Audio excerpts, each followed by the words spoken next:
Cette semaine, dans la maison d'Agonais, on monte les pignons et on pose l'enduit de fondation. Et honnêtement, c'est déjà pas mal.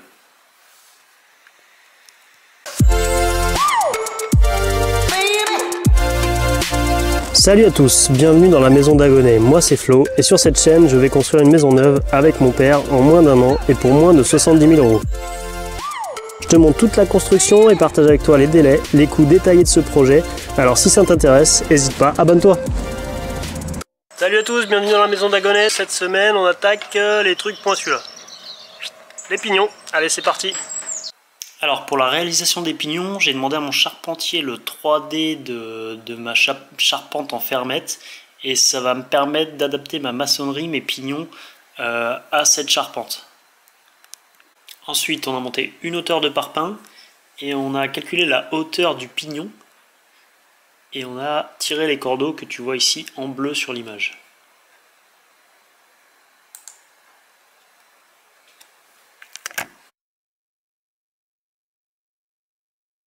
Allez, c'est parti pour la colle. On attaque avec 4 seaux de sable, un demi-sac de ciment, deux seaux de sable et ensuite on attend que ça mélange.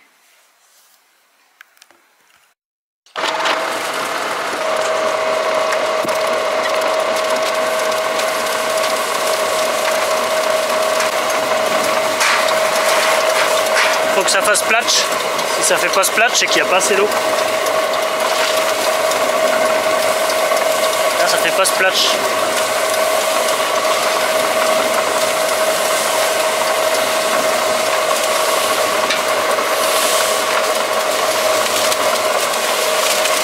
Là, ça fait splatch. Là. Splatch. Splatch. Splatch. Splatch. Splatch. Là c'est bon.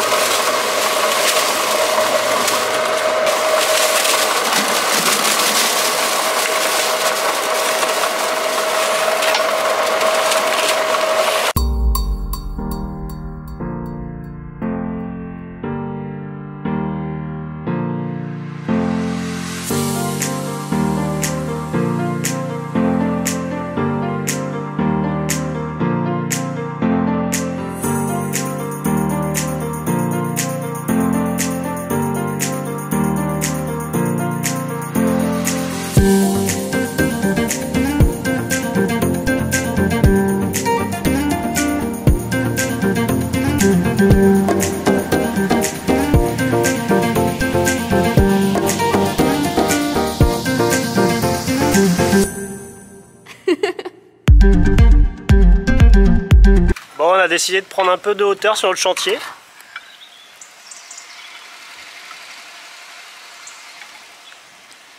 On peut pas dire qu'on est très serein. C'est pas notre truc l'altitude. C'est con que la semaine prochaine on fasse la couverture. Mais bon, le principal c'est que c'est de niveau. Ah c'est vrai. Et il faudrait que tu me passes les parpaings sur lesquels tu es assis. Ah merde.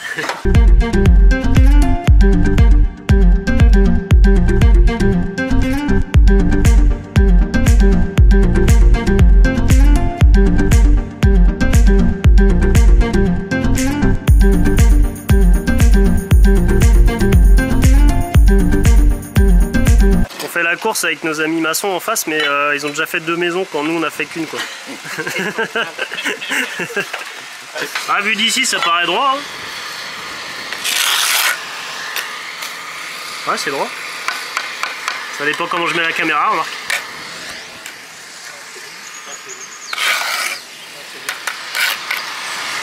Voilà. Allez on est presque en haut.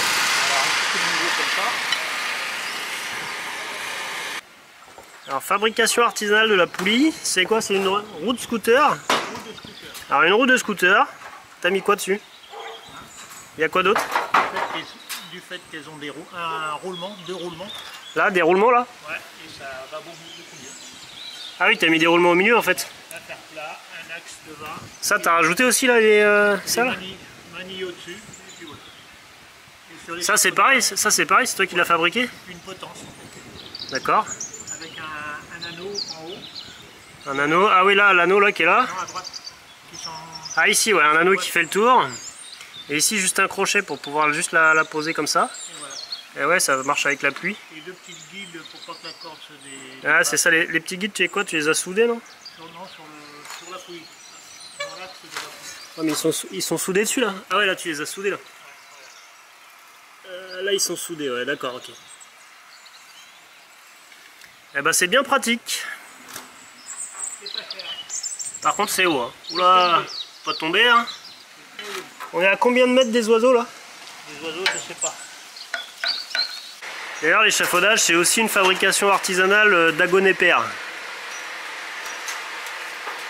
C'est son truc, la ferraille.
Alors voilà pourquoi faut pas remettre au lendemain ce qu'on peut faire le jour même, parce qu'on n'a pas mis l'enduit de fondation.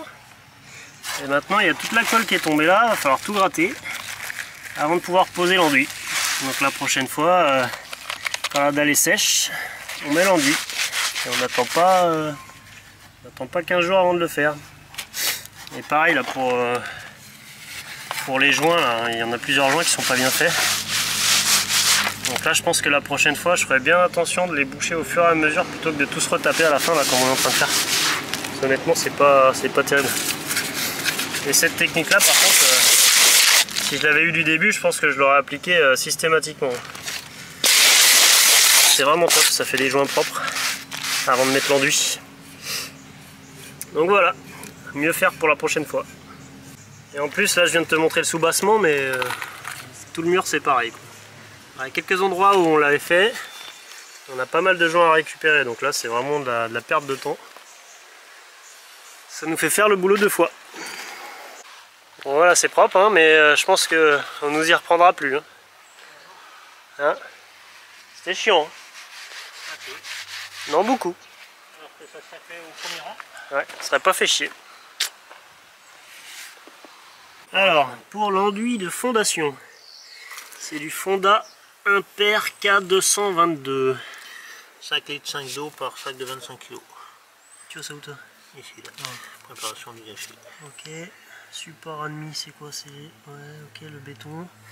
Parpaing, protection extérieure, préparation du support, consommation et conservation. Application. Et application. Support humidifié à la brosse, à la lisseuse, en 2 couches croisées.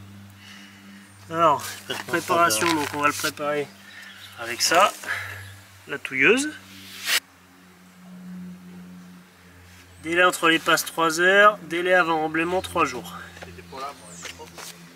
Donc on va touiller ça là-dedans avec de l'eau.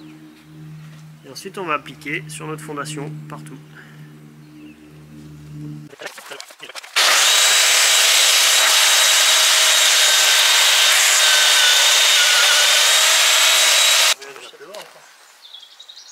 C'est un peu liquide quoi. Hein? Ouais, c'est un peu liquide quoi. Ouais, il faut. Nickel. Il faut peindre le mur maintenant. Et après tu badigeonnes au pinceau alors. Ouais. Et pourquoi du coup celui-là plutôt que l'enduit bitumeux? Parce que celui-là, regarde, il recouvre vraiment tout, toutes les aspérités du parfum. Il recouvre, ok, il recouvre bien les aspérités, il rentre bien dans les trous en fait, il bouge bien, c'est ça. Alors que l'enduit bitumeux, lui, il pénètre pas bien quoi. Non, et par contre, il faut surtout pas dépasser le niveau de... Là, ça va être le niveau où est-ce qu'il y aura 1, 2, 3. Ouais, faut surtout pas dépasser ta planelle quoi. Non, parce que après, quand l'enduit qu'on va refaire par-dessus, Ouais. il va pas adhérer là-dessus. Ah, il accroche pas sur l'enduit sur l'enduit de fondation. Okay. Donc faut vraiment s'arrêter en haut de la planelle alors. Ouais. Ok. C'est les recommandations des pros. Recommandation des pros. Bon bah ok. Bah, si c'est la recommandation des pros alors. Hein. Ah, d'un pro, hein. Ouais, faut pas. Non, faut pas. Il y a peut-être tort, il y a peut-être l'autre, je sais rien. Faut pas aller contre les pros. Hein. Si c'est des pros, c'est des pros. Ah non, Ouais, attends. Oh, oh. amateur. Bah oui, nous on fait comme on nous dit de faire. Et encore. Et encore. On fait comme ça nous arrange aussi. Ouais, c'est ça, comme ça nous arrange. Ouais, donc faut bien que ça recouvre toutes les aspérités. Oui. Et ça se pose en 2 couches. Ils disent même croisés. Croisées? 2 couches croisées? C'est ce qu'ils disent. Ok, donc faut quand même bien charger quoi. Ah ben, faut charger, oui. Ok, ça marche. Sinon, aucun intérêt. Le but, c'est qu'il n'y ait aucun trou du parfum. Ouais, d'accord. Ouais, le but c'est que l'eau rentre pas quoi. Ouais. J'apprends vite, hein, t'as vu? Faut m'expliquer longtemps par contre. C'est ça le truc. Mais bon, j'ai de la patience, donc ça va. Alors tu vois, au final, on s'est fait chier avec les joints, mais l'enduit bouge bien les joints quoi. Là tu vois, ça remplit bien les joints. Ce qui fait qu'en fait, si ton joint il est pas parfaitement lisse, l'enduit vient un peu rattraper. Mais bon, c'est quand même mieux quand tu as un beau joint, c'est plus propre quoi. Là on voit un petit peu les défauts, même si ça vient boucher légèrement les joints. Et là mon père avait pensé à faire un petit cône de ciment. Ce qui fait que tu peux faire descendre ton hydrofuge jusqu'au cône. Donc comme ça l'eau descend bien quoi. Heureusement que c'est lui qui pense à tout. Hein. Heureusement que c'est lui le cerveau des opérations.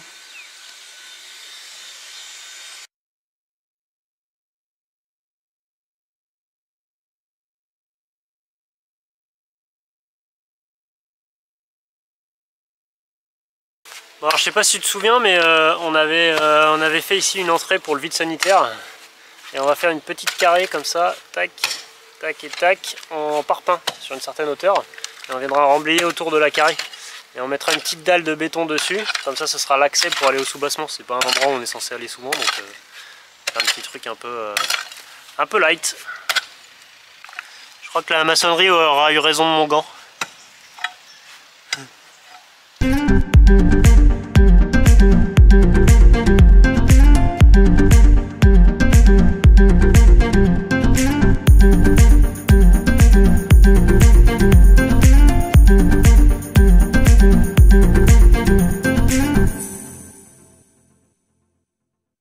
Voilà, fin de semaine pour moi. Alors là, je suis hyper content parce que tu vois, j'adore quand c'est tout propre comme ça là. Ça fait tout fini. Tu vois, c'est top. Et on a mis les échafaudages pour la semaine prochaine. Donc on va recevoir la semaine, normalement lundi, on reçoit la charpente. Ce qu'on va faire, c'est qu'on va la poser là. On va la poser un autre angle là et la pointe sur l'échafaudage. Tout là-haut. Et ensuite, on va venir les splitter sur les murs. Donc ça, ce sera pour la semaine prochaine. On a aussi passé la deuxième couche d'enduit et puis voilà, donc ça a une petite carrée là qui sèche aussi. On va pouvoir mettre la semaine prochaine mettre aussi les parpaings là. Donc voilà, ça avance pas mal hein. Bon bah c'est tout pour moi pour cette semaine. Si cette vidéo t'a plu, n'hésite pas à t'abonner, à mettre un petit pouce bleu, ça me rend toujours heureux. Et moi je te dis à la semaine prochaine pour la suite. Ciao.